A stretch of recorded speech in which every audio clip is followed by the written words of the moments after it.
السلام عليكم ورحمة الله تعالى وبركاته. مرحبا بأعزائي الطلبة والطالبات في حصة جديدة سأقدم لكم فيها موضوعا خاص بمادة الكيمياء المتعلق بكل ما له صلة بالموصلية والمواصلة المستوى الأولى بكالوريا. إذن هو الآن التمرين أمامكم، يمكنكم قراءته بتأني وإجابة عن الأسئلة، وبعدها يمكنكم مقارنة الأجوبة ديالكم مع الأجوبة التي سأقوم بإدراجها في هذه الحصة. إذن حتى لا أطيل عليكم أبدأ على بركة الله. إذا عندنا نحضر حجما في اللي هو 100 ملل من محلول مائي بإذابة كتلة 68 ملغ من ميثانوات الصوديوم اللي هو دي الصيغة التالية في الماء. اكتب معادلة الذوبان في الماء واحسب التركيز المولي. إذا بالنسبة معادلة الذوبان هي سنكتبها على الشكل التالي. إذا عندنا H أعتذر لأنه إذا عندنا HCO2Na يعني ميثانوات الصوديوم. إذا عند الذوبان في الماء سيتحلل لنحصل على النتائج التالية اللي هي Na بلس HCO2-. إذا هذا فيما يخص السؤال الأول. السؤال الثاني احسب التركيز المولي. إذا التركيز المولي كما لا يخفى عليكم هو كمية المادة مقسومة على الحجم. إذا كمية المادة هي لا ماس سور لا ماس مولير فوا في. يكفي أن أقوم بإيجاد لا ماس مولير اللي هي ماس مولير ديال الهيدروجين زائد لا ماس مولير ديال الكربون زائد دو فوا لا ماس مولير ديال الأكسجين بلس لا ماس مولير ديال الصوديوم. إذا ça veut dire il y a 1 plus 12 plus 32 plus 48 plus pardon 23 voilà plus, donc ça me donne 68 grammes par mol. وبالتالي التركيز غادي يكون على الشكل التالي. ندير تطبيق عددي هو 6.8 10 موان 3. دائما ردوا بالكم مع التحويلات. إذا على مقسوم على 68 que je multiplie par 0,1 حتى بالنسبة للحجم كذلك.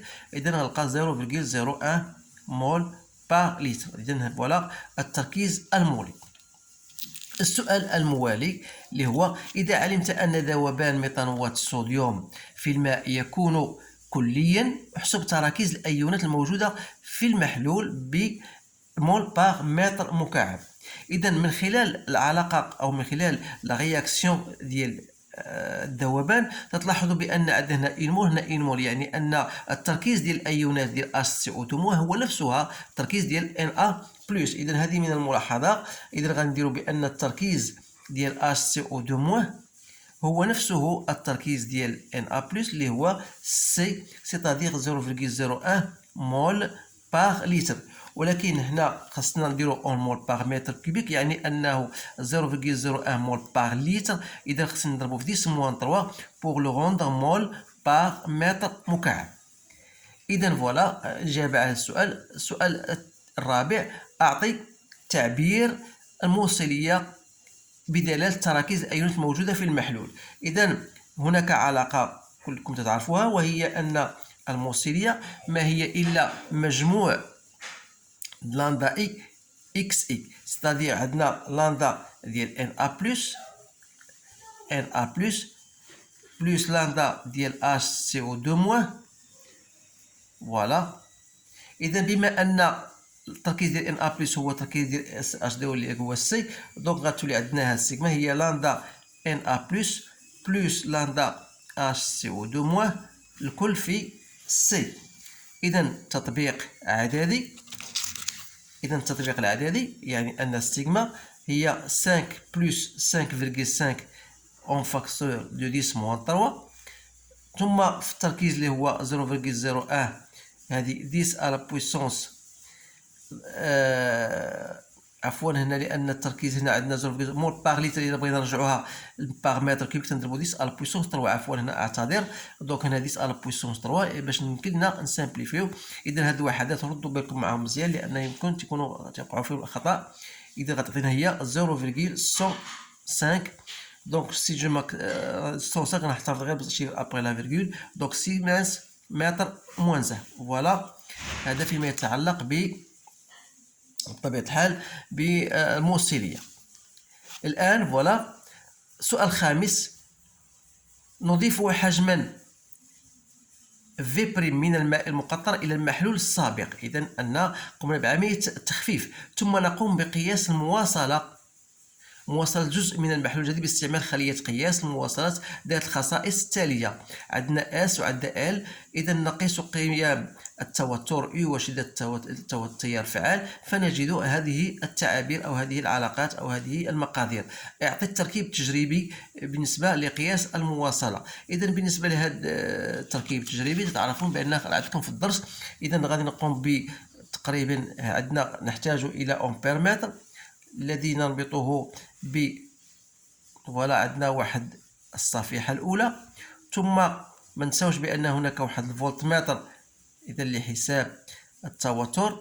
إذا فوالا الخلية الصفيحة الثانية، وهكذا نكون قد قمنا بالتجريب. إذا يمكنكم ترجعوا للدرس تلقاو هذا المونتاج أو أكثر تفصيلا منه. إذا أعطي التركيب التجريبي. سؤال ب اللي هو احسب المواصلة الجي واستنتج الموصلية. إذا المواصلة عندنا الجي هي 1 sur R اللي هي I sur U. إذا يكفي أن أقوم بتطبيق عددي، هي 2,47 10 moins 3 بطبيعة الحال ديفيزي بار 1، دونك سي بيان سيمنس.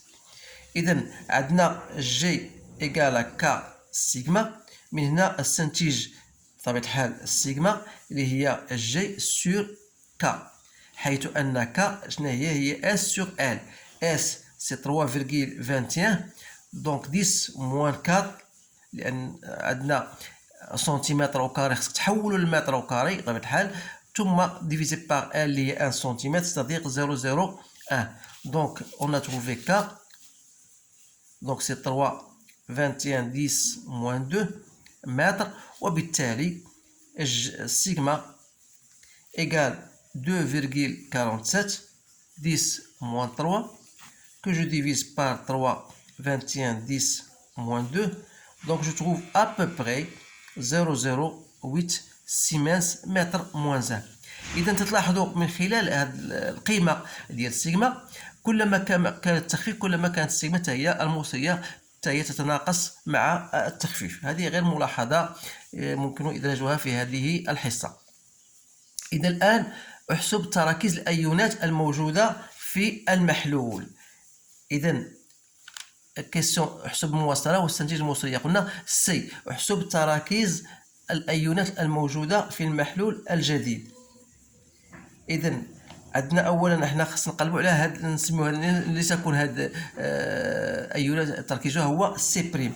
إذا عندنا سيغما هي في هذه الحالة غتولي هي لاندا ان ا بلس لاندا اش سي او 2 موان، ولكن في واحد التركيز اخر اللي غنسميوه سي بريم.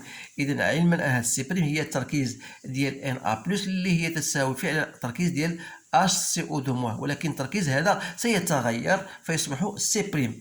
اذا خصنا نوجدوا سي بريم اللي هي ماذا؟ هي سيغما سور لاندا ان ا بلس لاندا اش سي او 2 موان، بمعنى هي 0,08 que je divise par 10,5 10 moins 3, je trouve هي 7,6 مول par متر مكعب أو متر كوبيك. وبالتالي إذا تقريبا إلا بغينا نرجعوها المول باغ لتر يعني هي 7,6 10 moins 3 مول باغ لتر، أو بيان سي بريم à peu près هي 0,08 مول باغ لتر. فوالا هذه فيما يخص السؤال سي. يبقى لنا السؤال دي اللي هو سؤال مهم جدا، وهو أنه قال استنتج الحجم في بريم المضاف إلى المحلول للحصول على المحلول الثاني.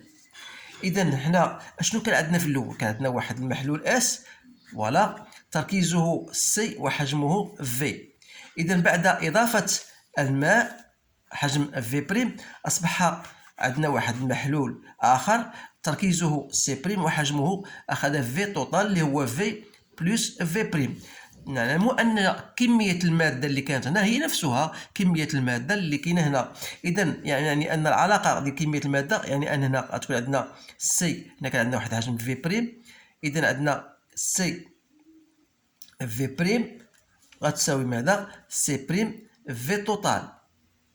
Voilà. C'est-à-dire هي C prime fois V plus V prime. D'accord. إذا حنا اشنو الهدف ديالنا؟ هو إيجاد هاد V prime. Donc c'est-à-dire que C V prime هنا C prime V prime. Donc C V prime moins C prime V prime égale à C prime V. أي أن V prime en facteur de C moins C prime égale à C prime V. من هنا نستنتج V prime. Donc هي C prime V sur C moins C prime. Donc يكفي أن نقوم بتطبيق عددي. Voilà. fois 100 واخا خليت هذا اون مليلتر غادي نلقى الجواب بالمليلتر. دونك 0,1 moins 0,008. Donc je trouve V prime égale à 400 مليلتر. فوالا الجواب عن هذا التمرين. إذا فوجدت بأن هذا التمرين مهم، فارتأيت أن أتقاسمه معكم رغبة في إيصال هذه المفاهيم.